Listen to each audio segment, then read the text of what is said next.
Só isso. É isso que você quer? É um kimono e um fultão? Isso. Bem, eu não conheço, mas vamos abrir as portas da esperança. Eu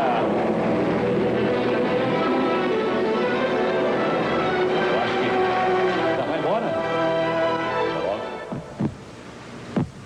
Olha o sim. Silvio Santos ficou super rico com seu esquema do baú da felicidade. Atraídos por prêmios fabulosos, os sócios pagam prestações regularmente, que lhes permite comprar produtos em lojas especiais. Com a estabilidade econômica, poucos mantêm seus pagamentos por muito tempo. Seu prejuízo é o lucro de Silvio Santos. Peão da casa própria. Bom, mas já teve aqui uma vez. Já, essa é a segunda vez. Ah, essa é a segunda vez. Agora que eu estou começando a entender. É a segunda vez, então não foi possível localizar sua mãe. Tá bom. Não foi possível. Ok, então venham para o palco, né? Então vamos abrir as portas da esperança. Na verdade, Silvio Santos poderia ter reunido a mãe e filha logo depois da primeira apresentação. Mas ele adiou o reencontro para apresentá-lo em seu programa. Foi apenas um pequeno atraso. Até aquele momento, a mãe da mulher, já doente, tinha ficado tão doente que não pôde comparecer. Uma outra filha teve que ir em seu lugar.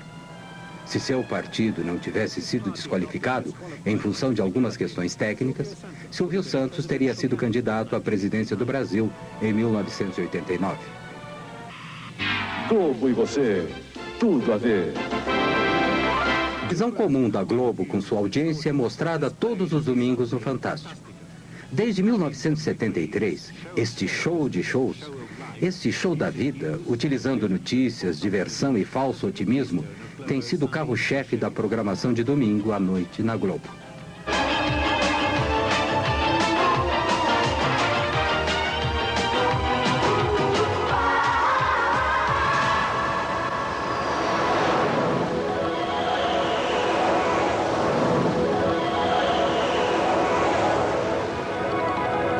Este é um domingo típico. Domingo com Fantástico, uma estranha combinação de elementos que se acrescenta à visão de mundo da Globo. Domingo no Fantástico. Disney World, a fabulosa indústria da diversão, visitada por mais de 20 milhões de crianças e adultos do mundo inteiro, todo ano. A Viúva Porcina, cercada pelos fãs das ruas de Havana. Você vai acompanhar a visita de Regina Duarte a Cuba, onde a novela Roque Santeiro é o maior sucesso na história da televisão de lá. O Bandido do Carro Vermelho, um criminoso sexual e assassino caçado pela polícia de 40 cidades dos estados de São Paulo, Minas e Goiás. Ele já violentou mais de 60 mulheres e tem uma ficha policial com 3 metros de comprimento. Domingo no Fantástico. A televisão na América Latina começou em setembro de 1950 com a TV Tupi em São Paulo. A primeira transmissão começou tarde, durou 1 hora, e com programa ao vivo. No final do programa, se deram conta que teriam que fazer tudo outra vez no dia seguinte. Como não havia aparelhos de TV no Brasil, foram importados alguns e colocados no Jockey Club em alguns pontos da cidade.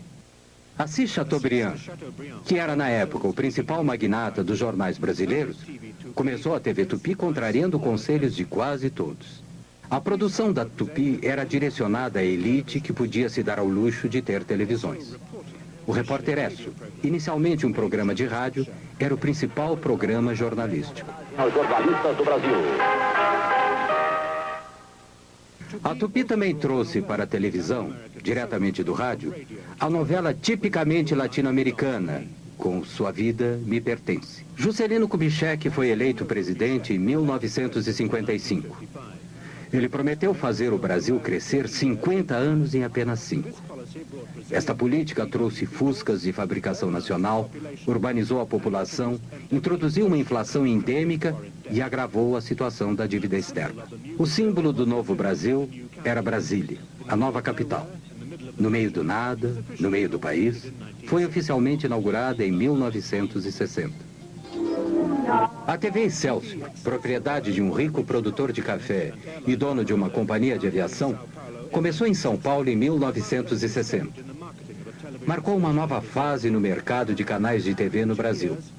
Em 2 anos, a Excelsior havia inaugurado seu canal no Rio, comprou os astros da outra emissora e começou com novelas diárias, ganhando um prêmio de jornalismo na Espanha. Tupi, ainda a maior empresa de TV, continuou com sua produção amadorística e administração excêntrica. Mas em 1964, passou a novela O Direito de Nascer. A primeira novela que conquistou audiência maciça. Era patrocinada por uma empresa de cosméticos e feita por uma agência de publicidade. Brazil's addiction to the novela had begun. Já poderão então ser concretizada, embora em parte, a sua mais sentida e justa reivindicação. Em março de 1964, tendo como pano de fundo a insatisfação social, o presidente João Goulart anunciou algumas estatizações limitadas e uma tímida reforma agrária durante um comício público. Começava assim a contagem regressiva para um golpe militar.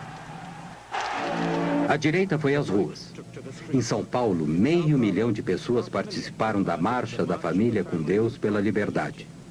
Alguns dias depois, no Rio, marinheiros de esquerda ameaçaram uma rebelião. O golpe militar começou em 31 de março. Centenas de pessoas foram presas e, entre muitos outros, 3 ex-presidentes perderam todos os direitos políticos. No Nordeste, como em todo o Brasil, de norte a sul, a Revolução Democrática venceu. No dia seguinte, o embaixador americano informou Washington que a suposta Revolução Democrática tinha tido 95% de sucesso. A Escola Superior de Guerra, o cérebro dos militares, estava por trás do golpe. Foi criada a partir do modelo da Escola Nacional Americana de Guerra e se inspirava em sua Guerra Fria anticomunista. Mas a escola brasileira, ao contrário de sua equivalente americana, tinha membros civis, empresários, tecnocratas e políticos. O Marechal Castelo Branco tornou-se presidente com poderes de governar por decreto. Em 1965, a democracia multipartidária foi oficialmente extinta. Uma das primeiras ações da ditadura foi estabelecer o Serviço Nacional de Informação, o sistema nervoso central do Estado autoritário.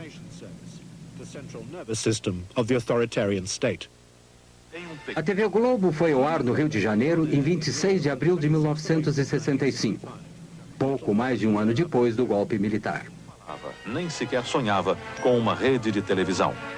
O que existia era mesmo a TV Globo, Canal 4, Rio de Janeiro. Roberto Marinho era o dono da emissora. Seu pai fundou o jornal O Globo em 1925, mas morreu logo depois. Seus filhos herdaram o jornal. Aos 26 anos, em 1931, Roberto Marinho tornou-se diretor do jornal. Na década de 40, ele inaugurou a Rádio Globo. Marinho obteve sua primeira concessão de TV em 1957, do presidente Kubitschek, cujo governo ele apoiava, e a segunda de João Goulart, cujo governo ele ajudou a depor. O Globo tinha uma posição de apoio aos governos revolucionários, porque o jornalista Roberto Marinho, apoiou a Revolução de Março de 1964, desde antes de ela eclodir. Ele foi revolucionário de primeira hora e continuou, portanto, como revolucionário, a apoiar os governos da Revolução. Embora ele se considere um jornalista, Roberto Marinho é um empresário, um astuto empresário. Isso é uma coisa. Outra coisa, acho que Roberto Marinho pode ser considerado um realista.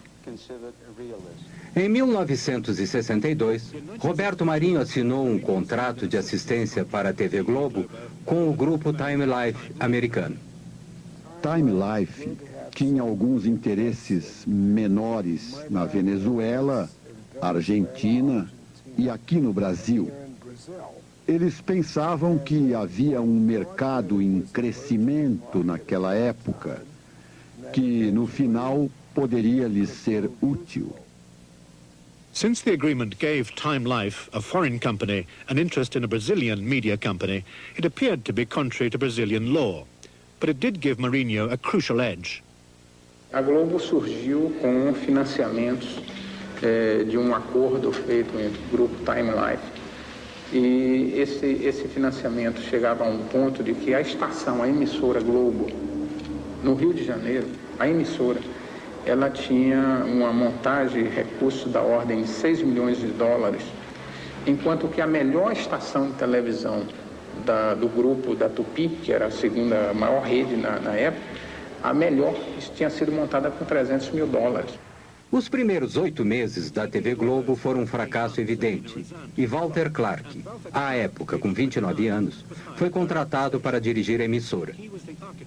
Ele foi o arquiteto do incrível sucesso da Globo. Um momento, antes de assinar contrato, na casa do Roberto, mas uma tapeçaria linda do Lussá, eu tremendo de medo, porque era uma jogada da vida, não tinha estrutura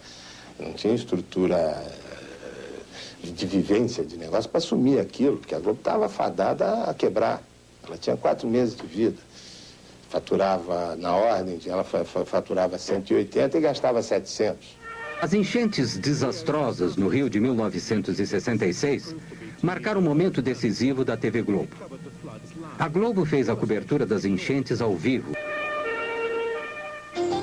Aqui, quando o segundo presidente militar, Marechal Costa e Silva, assumiu em 1967, começou o breve milagre econômico brasileiro. Um país que estava entrando no mundo industrializado estava, ao mesmo tempo, condenando grande parte de sua população, para ser exato 60%, a uma situação socioeconômica miserável, mesmo sendo a 8ª economia do mundo. E esta é a situação. O pensamento econômico do regime era surpreendentemente simples. Ricos, para que, graças a eles, os pobres, por sua vez, sejam menos pobres. A ditadura deu prioridade ao desenvolvimento de um moderno sistema de telecomunicações. Criou o Ministério das Telecomunicações e viabilizou a compra de televisores a crédito. Os objetivos definidos foram, como sempre, integração e segurança nacional. Em 70, como exemplo, todos os brasileiros poderão ver a Copa do Mundo pela TV e, reciprocamente, outros povos verão a maior festa popular do Brasil, o Carnaval Carioca. Era televisão e futebol. Construísse estádios de futebol e essa rede de telecomunicações impressionante no Brasil inteiro. E, ao mesmo tempo, houve uma degradação muito grande em termos de educação, de saúde, tudo isso foi descuidado.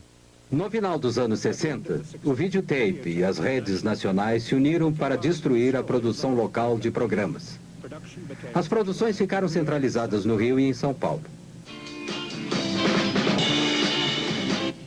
Os herdeiros da cultura jovem dos anos 60 conseguiram conquistar algum espaço na televisão. Os festivais de música tinham cobertura ao vivo, e os melhores foram organizados pela TV Record em São Paulo.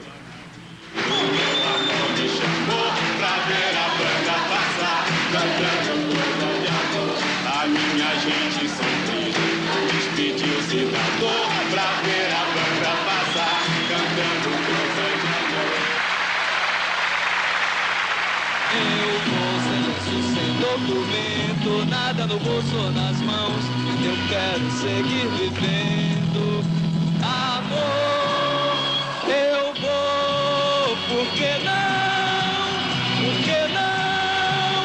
Por que não? Por que não? Por que não? Caminhando e cantando. A resistência à ditadura militar chegou às ruas em 1968. 100 mil pessoas, principalmente estudantes, fizeram manifestações no Rio. Nas ruas, campos, construções, caminhando e cantando e seguindo a canção. Após ser ouvido. Provocado por essa crescente oposição, o regime militar assumiu total poder ditatorial no final de 1968, com o infame AI-5. O Congresso foi fechado, a tortura virou uma rotina. Foi estabelecida a censura prévia